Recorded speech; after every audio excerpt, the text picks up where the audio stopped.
नांदगाव खंडेश्वर तालुक्यातील मुंड धारवाडी येथील भवानी देवीची महिमा दूरवर पसरली आहे। ही देवी नांदगावातील भाविकांचे श्रद्धास्थान आहे। या मंदिरातील देवीची मूर्तीची स्थापना केव्हा आणि कशी झाली याचा इतिहास कोणीही सांगू शकत नाही। त्यामुळे भवानी देवी हे स्वयंभू शक्तिपीठ असल्याची भक्तांची भावना आहे। नांदगाव खंडेश्वर शहरापासून सुमारे 3 किलोमीटर अंतरावर असलेल्या नारायणराव ढोक यांच्या शेतात हे सुंदर मंदिर आहे। या मंदिराच्या पायथ्याशी प्राचीन हेमाडपंथी शैलीचे बांधकाम असलेलं हे मंदिर भरपूर वर्षापूर्वीचं असल्याचं समजतं।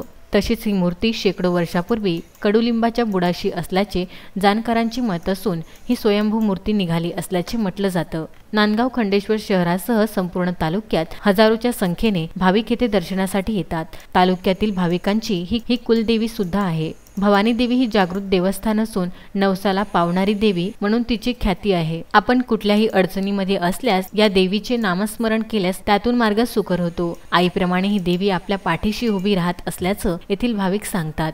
वर्षातून एकदा चैत्र महिन्यात व नवरात्रीत देवीच्या मंदिरात मोठ्या प्रमाणे भाविक दर्शनासाठी येतात।